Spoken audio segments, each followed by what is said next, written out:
कौन सुनता है उनकी, जो सालों से हमारी सुनते आए हैं, हमारे लिए मेहनत करते आए हैं।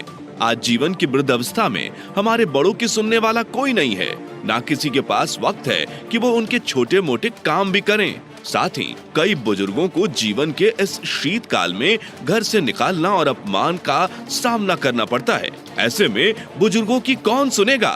हेलो, हम सुनेंगे, क्योंकि हम हैं एल्डर लाइन। जी हाँ, एल्डर लाइन। मैं हूँ एक टोल फ्री नंबर 14567। सुबह 8 बजे से रात्रि 8 बजे तक मैं आप वृद्ध जनों की सुनूंगा। एल्डर लाइन का दृष्टिकोण वरिष्ठ नागरिकों से जुड़ना, उन्हें विनम्रता के साथ सेवा प्रदान करना है। एल्डर लाइन वृद्ध जनों की शिकायतों को सुलझाता है, जरूरी जानकारी देता है। साथ ही एल्डर लाइन बुजुर्गों के पास जाके उनकी स्थिति भी जानता है और बुजुर्गों के कार्य सामूहिक रूप से निपटाता है। तो अब ये ना कहें, कौन सुनेगा बुजुर्गों की? अगर समस्या हो तो एल्डर लाइन 14567 पर अभी कॉल करें और साथ सहयोग पाएं, वो भी सम्मान के साथ। तो आज ही आप अपने स्पीड डायल में 14567 को सेव करें। कोई समस्या तुरंत डायल करें। हमारे बुजुर्ग हमारा अभिमान। CRA द्वारा निर्मित और सामाजिक न्याय और अधिकारिता मंत्रालय के द्वारा जनहित में जारी।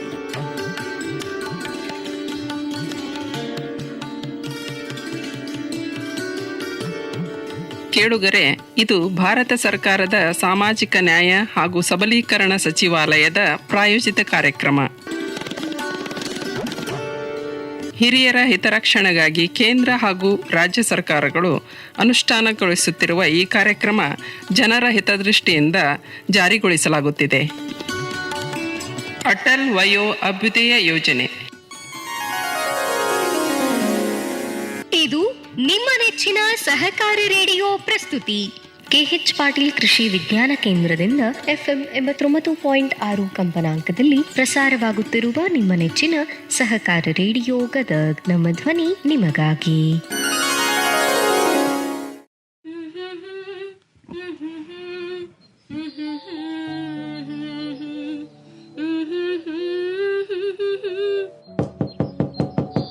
ಅಜ್ಜ ಅಜ್ಜ ಅಜ್ಜ ಅಜ್ಜ ಒಳಗ್ ಬರ್ಲೇನ? ರೆಡಿ ಆದೇವ ಇಲ್ಲೋ ಇನ್ನ? ಒಂದ ನಿಮಿಷ ಪುಟ್ಟಿ, 1 ನಿಮಿಷದಾಗ ಜಲ್ದಿ ತಯಾರಾಕಿ ನಾನು. ಏನಜ್ಜ ನೀ ಹುಡುಗಿಯರ್ ಬಾಳ್ ರೆಡಿ ಆಗಕ್ ಟೈಮ್ ತಗೋತಾರಂತಿ, ಮತ್ತ ನೀ ನೋಡಿದ್ರೆ ಇನ್ನ ರೆಡಿ ಆಗಿಲ್ಲ ನೋಡು. ನಾನ್ ನಿನ್ಕಿಂತ ಮೊದ್ಲ ರೆಡಿ ಆಗೇನಿ. ಈಗ ನೀ ನನಗಿಂತ ಫಾಸ್ಟ್ ಇರ್ಬೋದವಾ, ಆದ್ರ ನೆಪ್ಪಿಟ್ಕೋ, ನಾನು ಭಾಳ ಎಚ್ಚರದಿಂದ ಇರ್ಬೇಕು. ಯಾಕಂದ್ರ ವಯಸ್ಸು ಬೇರೆ ಆಗೈತಿ ನೋಡು, ಯಾವ್ದೂ ಗಡಿಬಿಡಿ ಮಾಡಂಗಿಲ್ಲ. ಏನಂದಜ್ಜ? ನೋಡ್ವಾ, ಹೊರಗ ತಂಡ ಐತಿ, ಅದಕ್ಕೆ ನಾನು ಬೆಚ್ಚಗಿರೋ ಅರ್ಬಿ ಹಾಕೋಬೇಕು. ಈ ಸ್ವೆಟರ್, ಸ್ಕಾರ್ಪ್, ಮಂಗ್ಯಾನ್ ಟೋಪಿ ಹಾಕೋಬೇಕು. ಇಲ್ಲ ಅಂದ್ರ ಹಿಂಗ ಶೀನ್ ಬರ್ತಾ ನೋಡ್ವಾ.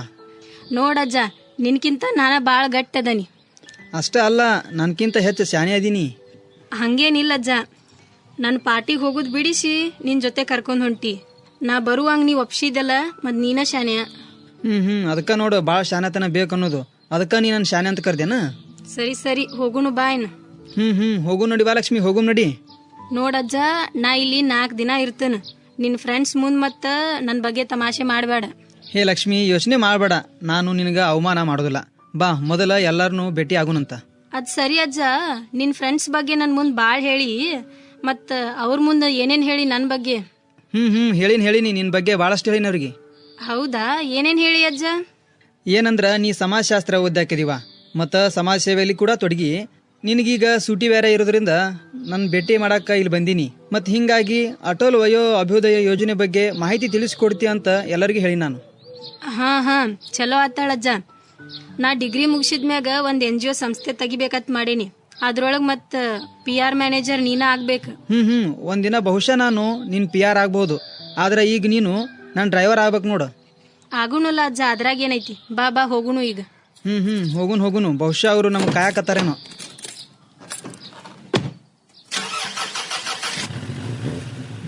ಈ ನಿನ್ ಡ್ರೈವರ್ ಮ್ಯಾಗ ನಂಬಿಕೆ ಇಡಜ್ಜ. ನೀ ಹೇಳಿ ಟೈಮ್ ಕಿತ್ತ ಮೊದ್ಲ ಕರ್ಕೊಂಡ್ ಹೋಗ್ಕನ. ನೀನು ನಿನ್ ಫ್ರೆಂಡ್ಸ್ ಕೂಡಿ ಒಂದ್ ಹಾಡ ಬರ್ದಿದ್ರಲ್ಲ, ಅದನ್ನ ಹಾಡಜ್ಜ ನೋಡುನು. ಈ ಕಾಲವನ್ನು ತಡೆಯೋರು ಯಾರೂ ಇಲ್ಲ, ಗಾಳಿಯನ್ನು ಹಿಡಿಯೋರು ಎಲ್ಲೂ ಇಲ್ಲ, ನನ್ನಿಂದ ನಿನ್ನ ನಿನ್ನಿಂದ ನನ್ನ ದೂರ ಮಾಡಲು ಎಂದೂ ಆಗಲ್ಲ ಹೇ ಈ ಕಾಲವನ್ನು ತಡೆಯೋರು ಯಾರೂ ಇಲ್ಲ. ಜೋರದಿ ಬಿಡಜ್ಜ ನೀನು. ಹೆಂಗಿತ್ವಾ ಸಾಂಗ್?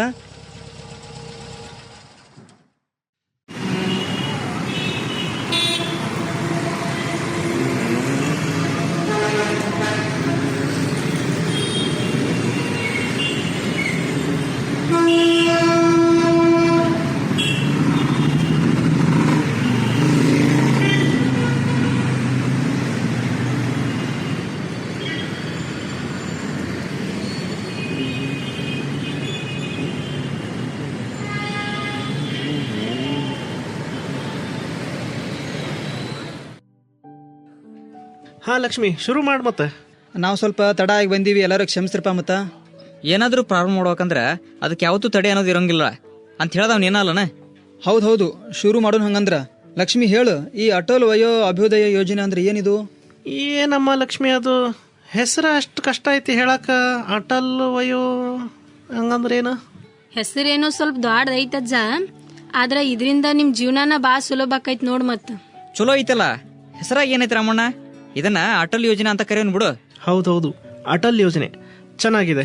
ನಮ್ಮ ಅಟಲ್ಜಿ ಅವ್ರ ಹಂಗ ಅದು ಚೆನ್ನಾಗಿದೆ ಅಂತ ಅನ್ಸ್ತದ. ಈ ಹೆಸರು ಎಲ್ಲರಿಗೂ ಇಷ್ಟ ಆಗ್ಯದ. ಇದೇ ಹೆಸರಿದ್ರ ಚಲೋ ಅಂತೆ ಲಕ್ಷ್ಮಿ.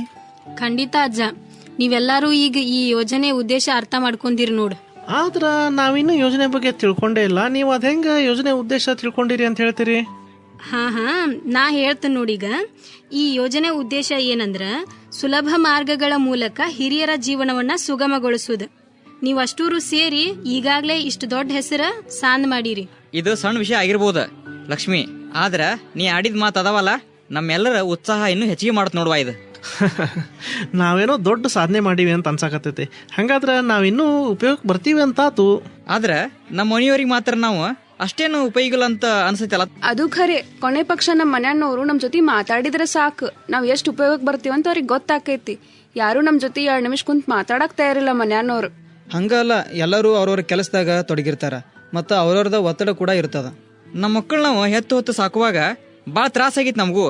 ಹಂಗಂತೇಳಿ ಅವ್ರ ಜೊತೆ ಏನು ಮಾತಾಡೋದು ಬಿಟ್ಟೇವೇನ? ನನ್ನ ಕಣ್ಣಿನ ತೊಂದರೆಗೆ ನನ್ನನ್ನು ಹಾಸ್ಪಿಟ್ಲಿಗೆ ಕರ್ಕೊಂಡು ಹೋಗಂತ ನನ್ನ ಮಗಂಗ ಎಷ್ಟು ದಿನದಿಂದ ಹೇಳಕತ್ತೀನಿ. ನನಗೆ ರಜಾ ಸಿಗಾಕತ್ತಿಲ್ಲ, ನನ್ಗೆ ಕರ್ಕೊಂಡು ಹೋಗಕ್ ಆಗಂಗಿಲ್ಲ ಅಂತ ಅವ್ ಬರೇ ನೆಪ ಹೇಳ್ತಾನು. ನನ್ ಸೊಸಿ ದಿನ ಕೆಲ್ಸಕ್ಕೆ ಹೋಗ್ಕಾಳ. ನಾ ಇಡೀ ದಿನ ಮನ್ಯಾಗ ಒಬ್ಬಾಕೆ ಇರ್ಬೇಕು. ನಿನ್ನೆ ಅಡ್ಡಾಡು ಮುಂದ ಟೇಬಲ್ಗೆ ಮೊಣ್ಕಾಲ್ ಜೋರ್ಗ ಬಡಿತ್ತು. ಜೀವ ಹೋಗುವಷ್ಟು ತ್ರಾಸ ಆಯ್ತು, ಹೇಳಕ್ಕಾಗಿಲ್ಲ. ಅಲ್ಲೇ ಮಕ್ಕೊಂಡಕ್ಕೆ ಇದ್ದೀನಿ.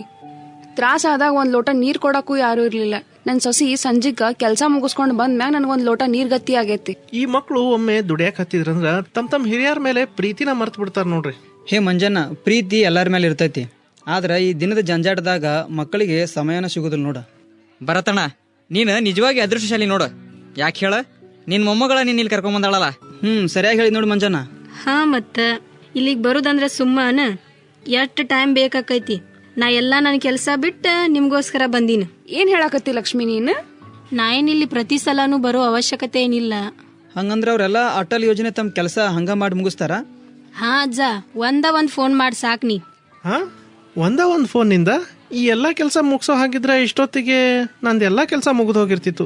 ನಾನು ನನ್ನ ಮಗಂಗ ಎಷ್ಟು ಸಲ 8-10 ಸಲ ಫೋನ್ ಮಾಡಿರ್ಬೇಕು ಕಣ್ಣಿಂದ ಚೆಕಪ್ಪಿಗೆ ಹೋಗೋಣ ಅಂತೇಳಿ. ದಿನಕ್ಕೆ ನನ್ನ ಕಣ್ಣು ಹದಗೆಡಾಕತ್ತೈತಿ ನೋಡ್ರಿಪ್ಪ. ನೀ ಸರಿಯಾದ ನಂಬರ್ಕ ಫೋನ್ ಮಾಡಿಯೋ ಇಲ್ಲೋ ಏನೋ, ಅದಕ್ಕಾಗೆ ಇಷ್ಟೆಲ್ಲ ಆಗತ್ತಿರುದು. ಏ ಲಕ್ಷ್ಮಿ, ನಾನು ನನ್ನ ಮಗನ ನಂಬರ್ನ ದೊಡ್ಡ ಅಕ್ಷರದಾಗ ಸೇವ್ ಮಾಡೀನಿ ನೋಡಿಲಿ. ಇರ್ಲಿ ಬಿಡೀಗ, ನಾ ಹೇಳೋ ನಂಬರ್ಗೆ ಫೋನ್ ಮಾಡೀಗ. ಆ ನಂಬರ್ದಾಗ ಅಂತದೇನೈತಿ ಲಕ್ಷ್ಮಿ ಮ್ಯಾಜಿಕ್? ಹಾ, ಮ್ಯಾಜಿಕ್ ಐತ್. ಮತ್ತ ಒಂದ್ ಫೋನ್ ಮಾಡಿ ನೋಡ್ನಿ, ನಿನ್ನೆಲ್ಲಾ ಸಮಸ್ಯೆನೂ ಪರಿಹಾರ ಆಕ್ಕಾವ. ಕೇಳಾಕೇನೋ ಚಲೋ ಕಾಣ್ತೈತಿ, ಆದ್ರೆ ಇದನ್ನ ನಂಬಕ್ ಬಹಳ ಕಷ್ಟ ಆಗಕತ್ತೈತ್ವಾ. ಇದು ಏನ ತಿಳಿವಲ್ತು. ಇದೊಂದ್ಸಲ ನಂಬ್ರಿ. ನಿಮ್ ಫೋನ್ ತಗೊಂಡ 145667 ಈ ನಂಬರ್ಗೆ ಫೋನ್ ಮಾಡಿ ನೋಡ್ರಿ. 145667? ಹೌದಜ್ಜ, 145667. ಇದು ಹಿರಿಯರ ಸಹಾಯವಾಣಿ. ಓಹ್, ಹಂಗಾದ್ರೆ ಈ ಸಂಖ್ಯೆಗೆ ಫೋನ್ ಮಾಡೋದ್ರಿಂದ ನನ್ನ ಕಣ್ಣು ಸರಿ ಹೋಗುತ್ತಾ? ಹಾ ಅಜ್ಜ, ಸರಿ ಹೋಗ್ತಾವ. ಇದು ನನ್ನ ಪಿಂಚಣಿ ಸಮಸ್ಯೆನೂ ಪರಿಹರಿಸುತ್ತಾ? ಆ ಸಮಸ್ಯೆನೂ ಸರಿ ಮಾಡುತ್ತ. ಹಂಗಂದ್ರೆ ಇದು ನನ್ನ ಡ್ರೈವಿಂಗ್ ಲೈಸೆನ್ಸ್ ಸಹ ನವೀಕರಿಸದನ್ ಮತ್ತ? ಹೌದಜ್ಜ, ಅದು ನವೀಕರಣ ಮಾಡ್ತೈತಿ. ಹಂಗಿದ್ರ ನಾ ದಿನ ಮನ್ಯಾಗ ಒಬ್ಬಾಕೆ ಇರ್ತೀನಿ. ಈ ದೂರವಾಣಿ ಸಂಖ್ಯೆ ನನ್ನ ಒಂಟಿತನ ದೂರ ಮಾಡ್ತೈತೇನ? ಹ್ಞೂ ಅಜ್ಜಿ, ದೂರ ಮಾಡ್ತೈತಿ. ಖರೆಗೂ? ನಿಜವಾಗ್ಲು? ಕರೇನಾ? ಲಕ್ಷ್ಮಿ, ನೀ ಇಲ್ಲಿ ಬಾಳ ಭರವಸೆ ಕೊಡಕತ್ತಿಯಲ್ಲ. ಒಂದ್ ಫೋನ್ದಿಂದ ಅವ್ರ ಒಂಟಿತನ ಹೆಂಗ್ ದೂರ ಆಕದ? ಹಂಗಲ್ಲಜ್ಜ, ಈ ನಂಬರ್ಗೆ ಫೋನ್ ಮಾಡಿ ಮಾತಾಡೋದ್ರಿಂದ ಒಂಟಿತನ ದೂರ ಮಾಡಕ್ ಆಗಲ್ಲ. ಆದ್ರ ಒಂಟಿತನ ನಿವಾರಣೆ ಮಾಡಾಕಿರುವಂತ ಮಾರ್ಗಗಳ ಬಗ್ಗೆ ತಿಳಿಸ್ತೈತಿ. ಓ, ನಿಜವಾಗ್ಲು? ಹಂಗಾದ್ರೆ ಇದು ಮ್ಯಾಜಿಕ್ ನಂಬರ್ ಹಂಗ ಕಾಣ್ತೈತಿ. ಮ್ಯಾಜಿಕ್? ಹಂಗಿದ್ರೆ ಇದಕ್ ರೊಕ್ಕ ಏನ ಬೇಕಾಗತ್ ಕಾಣ್ತೈತಿ. ಇದಕ್ ರೊಕ್ಕ ಎಲ್ಲ ಹೆಂಗ್ ಕೊಡುದು? ಇಲ್ಲಜ್ಜಿ, ಇದ ಟೋಲ್ ಫ್ರೀ ಸಂಖ್ಯೆ ಐತಿ. ಇದಕ್ಕೇನ್ ರೊಕ್ಕ ಕೊಡ್ಬೇಕಾಗಿಲ್ಲ. ಇದು ಫ್ರೀನ ಐತ್ ನೋಡು. ಫ್ರೀನಾ? ಅಂದ್ರ ಯಾರು ಬೇಕಾದ್ರೂ ಫೋನ್ ಮಾಡ್ಬೋದನ? ಹೌದಜ್ಜ, ಬೆಳಗ್ಗೆ 8ರಿಂದ ರಾತ್ರಿ 8 ತನ ನೀ ಯಾವಾಗ ಬೇಕಾದ್ರೆ ಫೋನ್ ಮಾಡ. ನೀವೆಲ್ಲಾರು ಇದಕ್ ಸಂಬಂಧಪಟ್ಟ ಅಧಿಕಾರಿ ಜೊತೆ ನೇರವಾಗಿ ಮಾತಾಡಕ ನಾ ವ್ಯವಸ್ಥೆ ಮಾಡ್ತೇನೆ. ಅವ್ರ ಇದ್ರ ಬಗ್ಗೆ ನಿಮ್ಗೆಲ್ಲಾ ಸಂಪೂರ್ಣ ಮಾಹಿತಿ ಹೇಳ್ತಾರ, ಕೇಳ್ರಿ ಇಲ್ಲಿ. ಹಿರಿಯ ನಾಗರಿಕರ ರಾಷ್ಟ್ರೀಯ ಸಹಾಯವಾಣಿ ಬೆಂಗಳೂರು ಕರ್ನಾಟಕ ಇದರ ಟೀಮ್ ಲೀಡರ್ ಆದಂಥ ಜಿಜಿ ಅವರು ಈ ಎಲ್ಡರ್ಲಿ ಹೆಲ್ಪ್ಲೈನ್ ನಂಬರ್ ಅಂದರೆ ಹಿರಿಯ ನಾಗರಿಕರ ಸಹಾಯವಾಣಿ ಸಂಖ್ಯೆಯ ಬಗ್ಗೆ ಹೇಳುತ್ತಾರೆ. ನಮಸ್ತೆ. ರಾಷ್ಟ್ರೀಯ ಹಿರಿಯ ನಾಗರಿಕರ ಸಹಾಯವಾಣಿಯು ಭಾರತದ ಹಿರಿಯ ನಾಗರಿಕರ ಕುಂದುಕೊರತೆಗಳನ್ನು ಪರಿಹರಿಸಲು ರಾಜ್ಯ ಸರ್ಕಾರಗಳು ಮತ್ತು ಸರ್ಕಾರೇತರ ಸಂಸ್ಥೆಗಳ ಸಹಯೋಗದೊಂದಿಗೆ ಭಾರತ ಸರ್ಕಾರದ ಸಾಮಾಜಿಕ ನ್ಯಾಯ ಮತ್ತು ಸಬಲೀಕರಣ ಸಚಿವಾಲಯವು ಪ್ರಾರಂಭಿಸಿದ ಒಂದು ಯೋಜನೆಯಾಗಿದೆ. ಇದರ ಟೋಲ್ ಫ್ರೀ ಸಂಖ್ಯೆ ಬಂದ್ಬಿಟ್ಟು 14567. ಕರ್ನಾಟಕದಲ್ಲಿ ಇದನ್ನು ವಿಕಲಚೇತನರು ಮತ್ತು ಹಿರಿಯ ನಾಗರಿಕರ ಸಬಲೀಕರಣ ಇಲಾಖೆ ಮತ್ತು ನೈಟಿಂಗಲ್ಸ್ ಮೆಡಿಕಲ್ ಟ್ರಸ್ಟ್ ಎನ್ನುವಂಥ ಸರ್ಕಾರೇತರ ಸಂಸ್ಥೆಯ ಸಹಯೋಗದೊಂದಿಗೆ ನಡೆಸಲಾಗ್ತಾ ಇದೆ. ಇದು ಹಿರಿಯ ನಾಗರಿಕರಿಗಾಗಿಯೇ ಮೀಸಲಾಗಿರುವಂಥ ಸಹಾಯವಾಣಿ 2021 ಮೇ ತಿಂಗಳಿನಲ್ಲಿ ಬೆಂಗಳೂರಿನಲ್ಲಿ ಇದರ ಕೇಂದ್ರವನ್ನು ಸ್ಥಾಪನೆ ಮಾಡಲಾಗಿದೆ. ಕರ್ನಾಟಕದಲ್ಲಿ ಎಲ್ಡರ್ ಲೈನ್ ಅನ್ನು ಮಾನ್ಯ ಮುಖ್ಯಮಂತ್ರಿಗಳಾದ ಶ್ರೀ ಬಸವರಾಜ ಬೊಮ್ಮಾಯಿ ಅವರು ಅಕ್ಟೋಬರ್ 1, 2021 ವಿಶ್ವ ಹಿರಿಯ ನಾಗರಿಕರ ದಿನಾಚರಣೆಯ ಕಾರ್ಯಕ್ರಮದಲ್ಲಿ ಅಧಿಕೃತವಾಗಿ ಉದ್ಘಾಟನೆ ಮಾಡಿದ್ದಾರೆ. ಇನ್ನು ಹಿರಿಯ ನಾಗರಿಕರ ಸಹಾಯವಾಣಿಯ ಸೇವೆಗಳ ಬಗ್ಗೆ ಹೇಳೋದಾದರೆ, ಹಿರಿಯ ನಾಗರಿಕರಿಗೆ ಮಾಹಿತಿ, ಮಾರ್ಗದರ್ಶನ, ಭಾವನಾತ್ಮಕ ಬೆಂಬಲ, ಕ್ಷೇತ್ರ ಕಾರ್ಯ ಎನ್ನುವ ವರ್ಗಗಳಾಗಿ ವಿಂಗಡಿಸಿ ಸೇವೆಗಳನ್ನು ನೀಡಲಾಗ್ತಾ ಇದೆ. ಸಹಾಯಕ್ಕಾಗಿ ಕರೆ ಮಾಡುವ ಹಿರಿಯ ನಾಗರಿಕರಿಗೆ ಸರ್ಕಾರಿ ಸೌಲಭ್ಯಗಳ ಬಗ್ಗೆ ಮೂಲಭೂತ ಮಾಹಿತಿ, ಆಪ್ತ ಸಮಾಲೋಚನೆ ಮತ್ತು ಮಾರ್ಗದರ್ಶನ, ಪಿಂಚಣಿ ಸಂಬಂಧಿತ ಸಮಸ್ಯೆಗಳು, ಕಾನೂನಾತ್ಮಕ ಸಲಹೆ, ಪಾಲಕರು ಮತ್ತು ಹಿರಿಯ ನಾಗರಿಕರ ಯೋಗಕ್ಷೇಮ ಮತ್ತು ನಿರ್ವಹಣಾ ಕಾಯ್ದೆ 2007 ಬಗ್ಗೆ ಅರಿವು ಮೂಡಿಸುವಂಥದ್ದು, ಹಿರಿಯರ ನಿಂದನೆ ಮತ್ತು ಶೋಷಣೆ, ಪರಿತ್ಯಜಿಸಲ್ಪಟ್ಟ ಹಿರಿಯ ನಾಗರಿಕರ ರಕ್ಷಣೆ ಮುಂತಾದ ಸೇವೆಗಳನ್ನು ಒದಗಿಸಲಾಗುತ್ತದೆ. ಸಂಪರ್ಕ ಕೇಂದ್ರದಲ್ಲಿ ತರಬೇತಿ ಪಡೆದಂಥ ಒಟ್ಟು 10 ಜನ ನಿರ್ವಹಣಾ ಕರೆ ಅಧಿಕಾರಿಗಳಿರ್ತಾರೆ. ಪ್ರತಿ ಪ್ರಶ್ನೆಗೆ ಉತ್ತಮ ರೀತಿಯಲ್ಲಿ ಪ್ರತಿಕ್ರಿಯೆ ನೀಡ್ತಾರೆ. ಎಲ್ಲ ಕರೆಗಳನ್ನು ರೆಕಾರ್ಡ್ ಮಾಡಲಾಗ್ತದೆ. ಸಮಸ್ಯೆಗಳು ಪರಿಹರಿಸಲ್ಪಟ್ಟಿದೆ ಎಂದು ಖಚಿತಪಡಿಸಿಕೊಳ್ಳಲು ಗುಣಮಟ್ಟದ ಪರಿಶೀಲನೆ ಮಾಡಲಾಗುತ್ತದೆ. ಹಿರಿಯ ನಾಗರಿಕರ ಸಹಾಯವಾಣಿಯು ವಾರದ ಎಲ್ಲ ದಿನಗಳಲ್ಲಿ ಕಾರ್ಯನಿರ್ವಹಿಸುತ್ತದೆ. ಬೆಳಗ್ಗೆ 8 ಗಂಟೆಯಿಂದ ರಾತ್ರಿ 8 ಗಂಟೆವರೆಗೆ ಕಾರ್ಯನಿರ್ವಹಿಸುತ್ತದೆ. 55 ವರ್ಷದ ಮೇಲ್ಪಟ್ಟ ಹಿರಿಯ ನಾಗರಿಕರು ಯಾವುದೇ ಸಂದರ್ಭದಲ್ಲಿ ಅಂದರೆ ಬೆಳಿಗ್ಗೆ 8ರಿಂದ ರಾತ್ರಿ 8 ಗಂಟೆಯ ಒಳಗಡೆ ನಮಗೆ ಕಾಲ್ ಮಾಡ್ಬೋದು. ಒಂದು ವೇಳೆ ಕರೆ ನಿರ್ವಹಣಾ ಅಧಿಕಾರಿಗಳೆಲ್ಲ ಕರೆಗಳಲ್ಲಿ ನಿರತರಾಗಿದ್ದು ಕರೆ ಮಾಡಿದ ಹಿರಿಯ ನಾಗರಿಕರಿಗೆ ಕಾಲ್ ಅಟೆಂಡ್ ಆಗಿಲ್ಲ ಅಂತ ಹೇಳಿದರೆ ನಮ್ಮಿಂದನೇ ನಿಮಗೆ ವಾಪಸ್ ಕರೆ ಬರುತ್ತೆ. ಸೊ ನೀವು ಆವಾಗ ನಿಮ್ಮ ಸಮಸ್ಯೆ ಏನು ಅಂತ ಹೇಳ್ಕೊಬೋದು. ಹಾಗಾಗಿ ನಿಮಗೆ ಏನೇ ಸಮಸ್ಯೆ ಇದ್ದರೂ 14567 ಅಂತ ಹಿರಿಯ ನಾಗರಿಕರ ಸಹಾಯವಾಣಿ ಸಂಖ್ಯೆಗೆ ಕರೆ ಮಾಡಿ ನಿಮ್ಮ ಸಮಸ್ಯೆಗಳಿಗೆ ನಾವು ನಿಮಗೆ ಎಲ್ಲ ಥರದಲ್ಲೂ ಪ್ರಯತ್ನ ಪಡ್ತೀವಿ ಸಹಾಯ ಮಾಡಲು. ನೀವು ಹಾಗಾಗಿ ಯಾವುದೇ ರೀತಿಯಲ್ಲಿ ನಿಮಗೆ ಏನೇ ಸಮಸ್ಯೆ ಇದ್ದರೂ ಕೂಡ ನಮಗೆ ಕಾಲ್ ಮಾಡಬಹುದು. ಈಗ ನಮ್ಮ ಗದಗ ಜಿಲ್ಲೆಯ ಅಧಿಕಾರಿಯವರು ಮಾತನಾಡುತ್ತಾರೆ. ನಮಸ್ಕಾರ, ನಾನು ಕೆ ಮಹಾಂತೇಶ್, ಜಿಲ್ಲಾ ವಿಕಲಚೇತನರ ಹಾಗೂ ಹಿರಿಯ ನಾಗರಿಕರ ಸಬಲೀಕರಣ ಇಲಾಖೆಯ ಕಲ್ಯಾಣಾಧಿಕಾರಿಗಳಾಗಿ ಗದಗ ಮತ್ತು ಬಾಗಲಕೋಟೆ ಜಿಲ್ಲೆಯಲ್ಲಿ ನಾನು ಕೆಲಸವನ್ನು ನಿರ್ವಹಿಸ್ತಾ ಇದ್ದೇನೆ.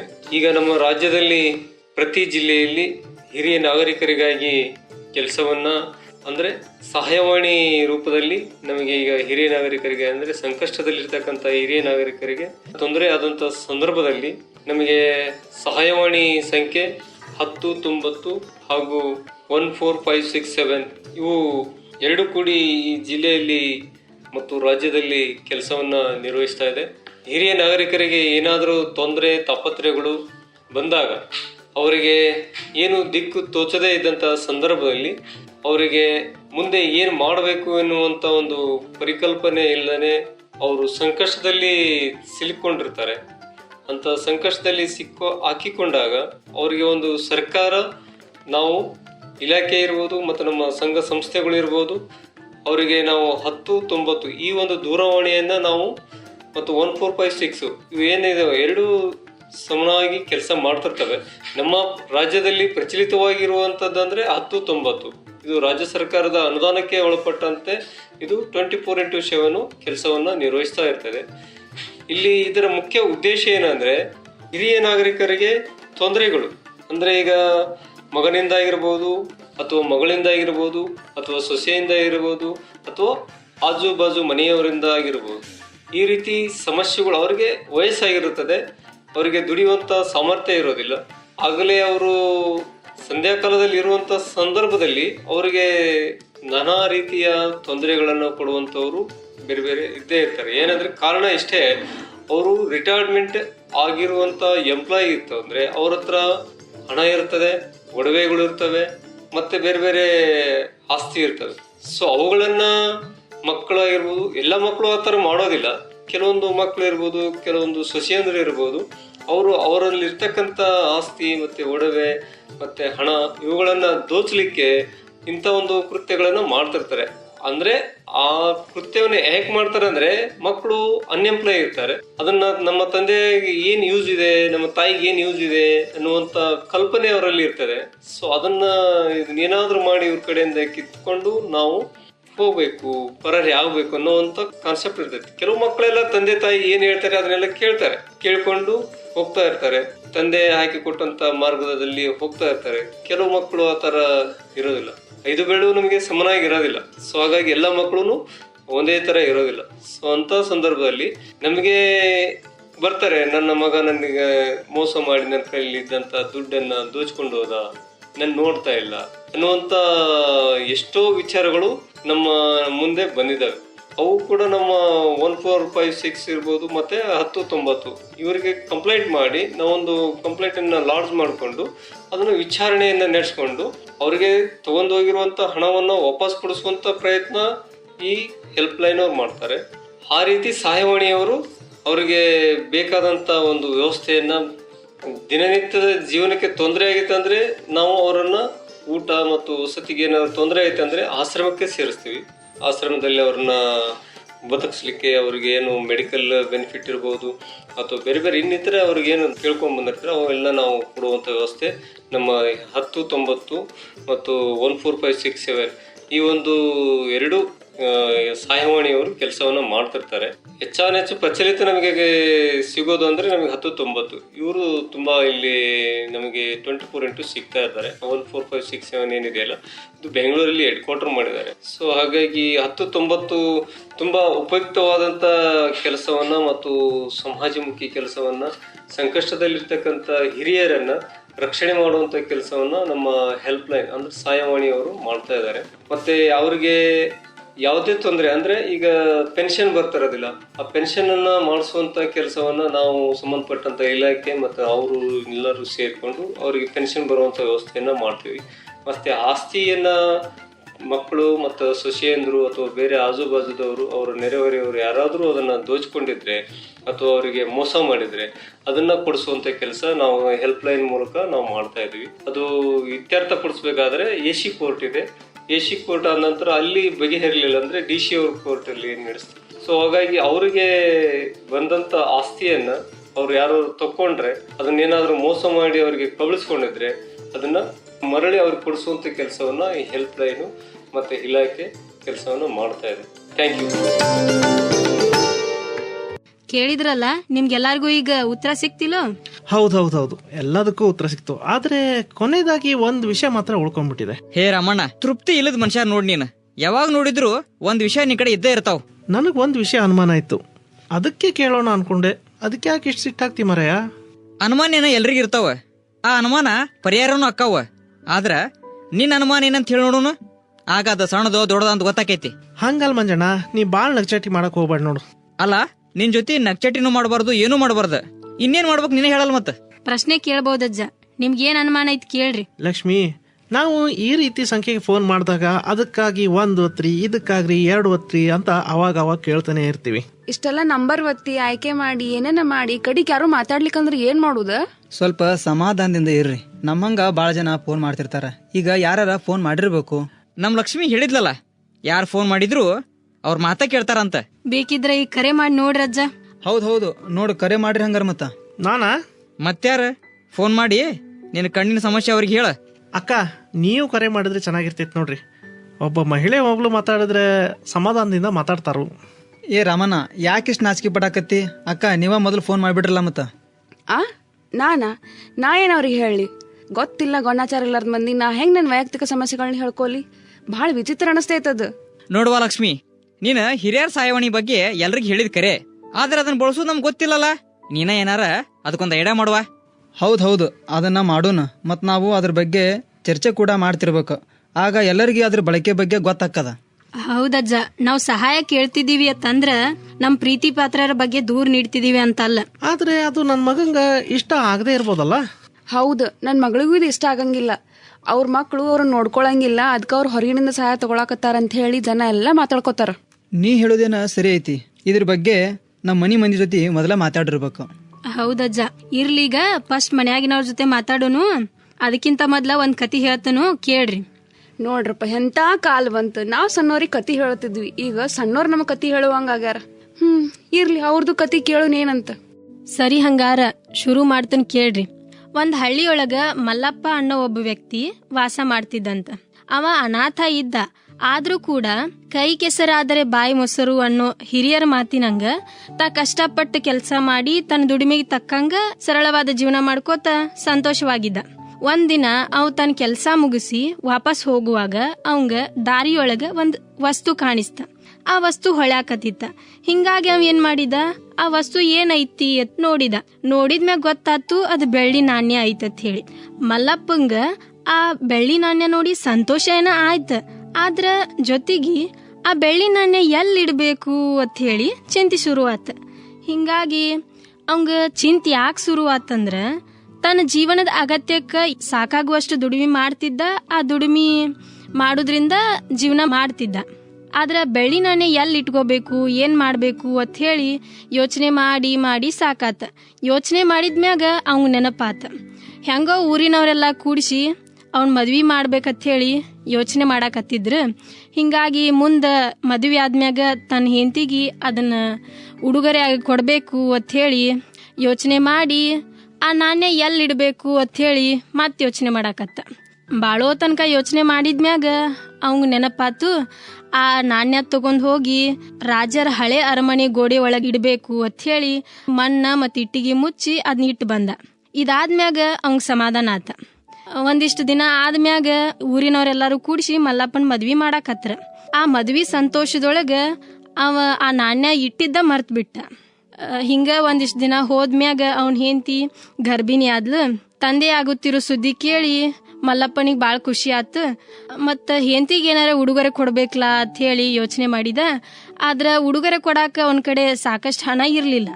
ಈ ಸಮಯದೊಳಗ ಯೋಚನೆ ಮಾಡಿದ ಆಮೇಲೆ ಆ ಬೆಳ್ಳಿ ನಾಣ್ಯ ಇಟ್ಟಿದ್ಲ ಅದು ನೆನಪಾದ್ಮ್ಯಾಗ ಅದನ್ನ ತಗೊಂಡ್ಬರ್ಬೇಕಂತೇಳಿ ಎದ್ನೋ ಬಿದ್ನೋ ಅಂತೇಳಿ ಓಡಾಕತ್ತ. ಅವ್ ಓಡೋದನ್ನ ಆ ಊರಿನ ರಾಜ ಏನ್ ಮಾಡಾಕತ್ತಿದ್ದ, ತನ್ನ ಹೊಸ ಅರಮನೆ ಕಿಟಕಿ ಒಳಗೆ ನಿಂತ್ಕೊಂಡ ನೋಡಾಕತ್ತಿದ್ದ. ಯಾಕೆ ಈ ಮನುಷ್ಯ ಹಿಂಗ ಹುಚ್ಚಾಟದಿಂದ ಎದ್ನೋ ಬಿದ್ನೋ ಅಂತೇಳಿ ಓಡಾಕತ್ತಾನ ಅತ್ಹೇಳಿ ನೋಡಿ ಯೋಚನೆ ಮಾಡಿದ. ಹಿಂಗ ಮಠ ಮಧ್ಯಾಹ್ನದಾಗ ಇವ್ ಓಡಾಕತ್ತಾನ ಅಂದ್ರ ಏನೋ ಅನಾಹುತ ಆಗೇತಿ ಅತ್ಹೇಳಿ ಅವಂಗ ಗೊತ್ತಾತ. ಹಿಂಗಾಗಿ ತನ್ನ ಪ್ರಜೆಗಳ ಬಗ್ಗೆ ಬಾಳ ಪ್ರೀತಿ ಮತ್ತು ದಯೆ ತೋರ್ತಿದ್ದ ಆ ರಾಜ ತನ್ನ ಪ್ರಜೆಗಳನ್ನ ಚಲೋತಂಗ್ ನೋಡ್ಕೊಳ್ಳೋದು ತನ್ನ ಕರ್ತವ್ಯ ಅಂತ ಹೇಳಿ ಅನ್ಕೊಂಡಿದ್ದ. ರಾಜ ಕಾವಲುಗಾರನನ್ನ ಕಳಿಸಿ ಮಲ್ಲಪ್ಪನ ಕರ್ಕೊಂಬರ್ರಿ ಅಂತ ಹೇಳಿದ. ಅವರು ಹೋಗಿ ಮಲ್ಲಪ್ಪನ ಕರ್ಕೊಂಬಂದ್ಮ್ಯಾಗ ಕೇಳಿದ್ರ, ಯಾಕಪ್ಪ ಹಿಂಗ್ ಓಡಾಕತ್ತಿಲ್ಲ, ಏನಾತು ಅಂತ ಕೇಳಿದ್ಮ್ಯಾಗ ಅವ್ ಹೇಳಿದ, ಮಹಾರಾಜ್ರೇ, ನನ್ನ ನಿಧಿನ ನಿಮ್ಮ ಹಳೆ ಅರಮನೆ ಗೋಡೆ ಒಳಗೆ ಮುಚ್ಚಿಟ್ಟೈನಿ ಅಂತ ಹೇಳಿ ಮಲ್ಲಪ್ಪ ಹಿಂದಾಗಿದ್ದೆಲ್ಲ ವಿಚಾರ ಹೇಳಿದ್ಮ್ಯಾಗ ಇದನ್ ಕೇಳಿ ರಾಜನಿಗೆ ಆಶ್ಚರ್ಯ ಆತ. ಏನು ನಿಧಿನ ಅಂತ ಹೇಳಿ ಕೇಳಿದ. ಅವಾಗ ಮಲ್ಲಪ್ಪ ಏನಂದ, ಹೌದು ರಾಜ, ಒಂದ್ ಬೆಳ್ಳಿ ನಾಣ್ಯ ಇಟ್ಟೈನ್ ನಾನ ಅಂತ ಹೇಳಿದ. ನಿಧಿ ಇರುವಂಗ ನೀ ಏನ್ ಕಾಣ್ಸಾತಿಲ್ಲಲ್ಲ ಅಂತ ಹೇಳಿ ರಾಜ ಹೇಳಿದ್ಮ್ಯಾಗ ಚಲೋ ತಂಗ ಹೇಳ, ನಿನ್ ಕಡೆ ಎಷ್ಟ್ ನಾಣ್ಯ ಅದಾವು, ಅದಕ್ಕೆ ಸರಿಯಾಗಿರುವಂತ ಹಣ ನಾನು ನಿಂಗೆ ಕೊಡ್ತೇನೆ. ಹಿಂಗ ಎದ್ನೋ ಬಿದ್ನೋ ಅಂತೇಳಿ ಓಡಿ ನಿನ್ ಜೀವನ ನೀನ ಯಾಕೆ ಅಪಾಯ ತರಿಸ್ಗೋತಿ? ನನ್ನ ಪ್ರಜೆಗಳ ಸುರಕ್ಷತೆ ನನ್ನ ಪ್ರಮುಖ ಕರ್ತವ್ಯ. ಹೇಳು, ನಿನ್ ಕಡೆ ಎಷ್ಟ್ ನಾಣ್ಯ ಅದಾವ? 1000 ಅದಾವೋ, 100 ಅದಾವೋ? ಇನ್ನು 12 ಅದಾವು ಅಂತ ಹೇಳಿ ರಾಜ ಕೇಳಿದ. ಅವಾಗ ಮಲ್ಲಪ್ಪ ಏನಂದ, ನನ್ನ ಕಡೆ 1000 ಇಲ್ಲ, 100 ಇಲ್ಲ, 1 ಡಜನು ಇಲ್ಲ. ಮತ್ ಹಂಗಾದ್ರೆ ಎಷ್ಟ್ ಅದಾವ ಅಂತ ಹೇಳಿ ರಾಜ ಕೇಳಿದ. ಅವಾಗ ನನ್ನ ಕಡೆ 1 ಬೆಳ್ಳಿ ನಾಣ್ಯ ಇತ್ರಿ ರಾಜ, ಅದನ್ನ ನಾನು ನಿಮ್ಮ ಅರಮನೆ ಗೋಡೆ ಒಳಗೆ ಮುಚ್ಚಿಟ್ಟಿದ್ನಿ ಅಂತ ಹೇಳಿ ಮಲ್ಲಪ್ಪ ಎಲ್ಲ ವಿವರವಾಗಿ ಹೇಳಾಕತ್ತ. ರಾಜ ಇದನ್ ಕೇಳಿ ನಗಾಕ್ ಚಲೋ ಮಾಡಿದ. ನಿನ್ನ ಪ್ರಾಮಾಣಿಕತೆಯನ್ನ ನೋಡಿ ನನಗ್ ಬಾಳ ಖುಷಿ ಆತು. ನಿನ್ ಕಡೆ 1000 ನಾಣ್ಯ ಅದಾವತ್ತೇಳಿ ನೀ ಹೇಳ್ಬಹುದಿತ್ತು, ಆದ್ರೂ ಕೂಡ ನೀ ಏನ್ ಮಾಡಿದಿ, ಸುಳ್ಳು ಹೇಳಿಲ್ಲ. ನಿನ್ ಕಡೆ 1 ನಾಣ್ಯ ಆಯ್ತತ್ ಹೇಳಿದಿ. ಹಿಂಗಾಗಿ ನಿನ್ ಪ್ರಾಮಾಣಿಕತೆ ಮೆಚ್ಚಿ ನಾನ್ ನಿನಗ್ 1000 ನಾಣ್ಯ ಕೊಡ್ತೇನೆ. ಇದನ್ ಕೇಳಿದಂತ ಮಲ್ಲಪ್ಪ ಸುಮ್ಮನ ನಿಂತಿದ್ದ. ಆಮೇಲೆ ಮಲ್ಲಪ್ಪ ಏನ್ ಹೇಳಿದ, ನಾನ್ ನಿಮ್ಗ ಧನ್ಯವಾದ ಹೇಳ್ತೇನ್ರಿ ಮಹಾರಾಜ್ರ. ನನಗ ನೀವು ಕೊಟ್ಟಿರುವಂತ ಹಣದಿಂದ ನನ್ನ ಹೆಂಡತಿಗೆ ಉಡುಗೊರೆ ಕೊಡಾಕ ಇಷ್ಟ ಇಲ್ಲ. ಯಾಕಂದ್ರ ಜೀವನದೊಳಗ ಮೊದಲೇ ಬಾರಿ ನಾ ತಂದೆ ಆಗಾಕತ್ತೇನಿ. ಇಂಥ ಸಂದರ್ಭದೊಳಗೆ ನೀವು ಕರುಣೆಯಿಂದ ಕೊಟ್ಟಿರುವಂತ ಹಣದಿಂದ ನಾ ನನ್ನ ಹೆಂಡತಿಗೆ ಉಡುಗೊರೆ ಕೊಡಾಕ ಇಷ್ಟಪಡಂಗಿಲ್ಲ ಅಂತೇಳಿ ಹೇಳಿದ. ಅವಾಗ ರಾಜಾಗ ಅವನ್ ಪ್ರಾಮಾಣಿಕತೆ ನೋಡೇನೋ ಆಶ್ಚರ್ಯ ಆತ. ಆದ್ರೂ ಕೂಡ ಇವ್ ನನಗ್ ಅವಮಾನ ಮಾಡಾಕತ್ತಾನ್ಲ ಅಂತ ಹೇಳಿ ಸಿಟ್ಟು ಬಂತ. ಅದ ಸಿಟ್ಟೊಳಗ ಅವ್ ಏನ್ ಮಾಡಿದ ಅಂತಂದ್ರ, ನಾನ್ ನಿನಗ 5000 ನಾಣ್ಯ ಕೊಡ್ತನು, ತಗೊಂಡ್ ಇಲ್ಲಿಂದ ಹೋಗ ಅಂತ ಹೇಳಿ ಆಜ್ಞೆ ಮಾಡಿದ. ಅವಂಗೂ ಗೊತ್ತಾತು, ನಾ ಏನಾರ ರಾಜರ ಆಜ್ಞೆ ಪಾಲಿಸ್ಲಿಲ್ಲ ಅಂತಂದ್ರ ಇದ್ ನನ್ ಜೀವಕ್ಕ ಸಂಸ್ಕಾರ ತರ್ತೈತಿ ಅಂತ ಹೇಳಿ ಅರ್ಥ ಮಾಡ್ಕೊಂಡ ಮಲ್ಲಪ್ಪ ಏನಂದಂದ್ರ ರಾಜರನ್ನ ಕೇಳ್ಕೊಕತ್ತ.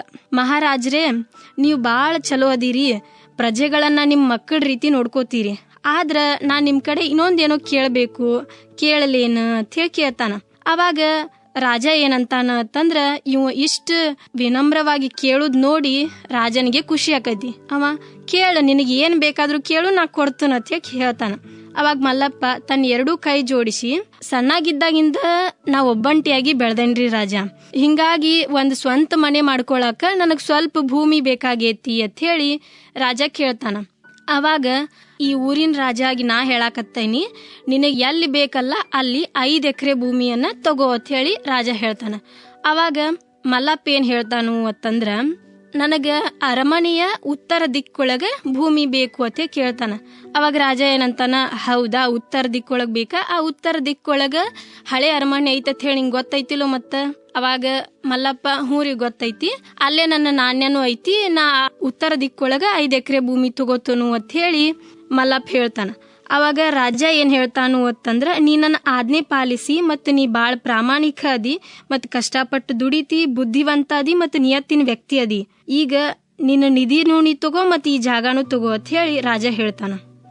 ಈ ಕಥೆಯಿಂದ ನಮ್ಗೆಲ್ಲ ಏನ್ ತಿಳಿತೈತಪ್ಪ ಅಂದ್ರ, ನಾವ ಒಳ್ಳೆ ಮನ್ಸಿಂದ ಏನಾದ್ರೂ ಮಾಡ್ಬೇಕು ಅಂತ ಅನ್ಕೊಂಡಿವಿ ಅಂತಂದ್ರ ಅದನ್ನ ಒಳ್ಳೆ ಮನ್ಸಿಂದನ ನಾವು ನಮ್ಮ ಮನ್ಯಾರ್ಗೆಲ್ಲರಿಗೂ ತಿಳಿಸಿದ್ರ ಅವ್ರಿಗೆ ಗೊತ್ತಾಕೈತಿ, ಅವರು ಅದಕ್ಕೆಲ್ಲ ಬೆಂಬಲ ಕೊಡ್ತಾರ. ಚಲೋ ಆತ್ ನೋಡ್ ಲಕ್ಷ್ಮಿ. ಈ ಯೋಜನೆ ಬಗ್ಗೆ ಸರಿಯಾಗಿ ಅರ್ಥ ಮಾಡ್ಕೊಳ್ಳೋದವ್ರಿಗೆ ಅರ್ಥ ಆಗುವಂಗ ನೀ ಕತಿ ಹೇಳಿದ ಬಾ. ಕರೇನಾಜ್ಜ, ಏನೇನ್ ಅರ್ಥ ಮಾಡ್ಕೊಂಡ್ರಿ ಹೇಳ್ರಿ ಮತ್ ನೋಡುನು. ಅಂದ್ರ ನೀ ನಮ್ಗ ಈ ಸಹಾಯವಾಣಿ ಬಗ್ಗೆ ತಿಳಿಸಿದಂತನ ನಾವು ನಮ್ಮ ಸ್ನೇಹಿತರಿಗೂ ಎಲ್ಲರಿಗೂ ತಿಳಿಸ್ತೀವಿ. ನಿನ್ ಮಾತನ್ನ ಕೇಳಿದ ಮೇಲೆ ನನ್ ಮಗಂಗ್ ಇಷ್ಟ ಆಗಿರ್ಲಿಕ್ಕಿಲ್ಲ, ನನ್ ಸೊಸಿಗೂ ಬೇಜಾರಾಗ್ತದೆ. ಇದೇ ರೀತಿ ಇನ್ನೂ ಕೆಲವು ಕಾರಣಗಳನ್ನ ಎಲ್ರಿಗೂ ಹೇಳ್ತಾನೆ ಇರ್ತಾರೆ. ಆದ್ರ ನೀನು ತಿಳಿಸ್ಕೊಂಡಂಗ, ನಾವು ಅನ್ಕೊಂಡಂಗ ಹಂಗೆ ಯಾರೋ ಏನೋ ಹೇಳ್ತಾರಂತ ಬಿಟ್ಬಿಡಕ್ ಆಗಂಗಿಲ್ಲಲ್ಲ. ನಮಗೊಂದು ಅವಕಾಶ ಸಿಕ್ಕಾಗೆಲ್ಲ ಈ ರೀತಿ ಮಾಹಿತಿನ ಎಲ್ಲಾ ಫ್ರೆಂಡ್ಸ್ ಜೊತೆ ಹಂಚ್ಕೊಳಕ್ಕೆ ನಾವು ಪ್ರಯತ್ನ ಮಾಡ್ತಾನೆ ಇರ್ತೀವಿ. ಯಾಕಂದ್ರೆ ಈ ವಿಷಯಗಳು ನಮ್ಮ ಮಕ್ಕಳಿಗೆ ಕೆಟ್ಟದ್ ಮಾಡಕ್ಕಲ್ಲ, ನಮ್ಮ ಸ್ವಂತ ಉಪಯೋಗಕ್ಕಾಗಿ ನಾವು ಮಾಹಿತಿಯನ್ನ ಹಂಚ್ಕೋಬೇಕು. 100ಕ್ಕೆ 100 ಕರೆ ಹೇಳಿದ್ ನೋಡಜ್ಜ ನೀ. ಫೋನ್ ಮಾಡೋಣ. ಸರಿ, ಹಂಗಾರ 1 4 5 6 7 ಈ ನಂಬರ್ಕ ಫೋನ್ ಮಾಡ್ರಿ. ಆಮೇಲೆ ನಾ ನಿಮಗ್ ಫೋನ್ ಮಾಡ್ತೇನೆ. ಮತ್ ನಾ ಫೋನ್ ಹಚ್ಚಿದಾಗ 1 ಹೊತ್ರಿ 2 ಹೊತ್ರಿ ಅನ್ಬೇಡ್ರಿ ಮತ್.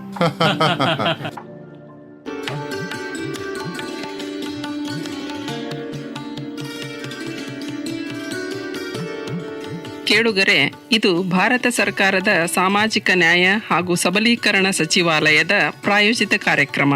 ಹಿರಿಯರ ಹಿತರಕ್ಷಣೆಗಾಗಿ ಕೇಂದ್ರ ಹಾಗೂ ರಾಜ್ಯ ಸರ್ಕಾರಗಳು ಅನುಷ್ಠಾನಗೊಳಿಸುತ್ತಿರುವ ಈ ಕಾರ್ಯಕ್ರಮ ಜನರ ಹಿತದೃಷ್ಟಿಯಿಂದ ಜಾರಿಗೊಳಿಸಲಾಗುತ್ತಿದೆ. ಅಟಲ್ ವಯೋ ಅಭ್ಯುದಯ ಯೋಜನೆ. ಇದು ನಿಮ್ಮ ನೆಚ್ಚಿನ ಸಹಕಾರಿ ರೇಡಿಯೋ ಪ್ರಸ್ತುತಿ.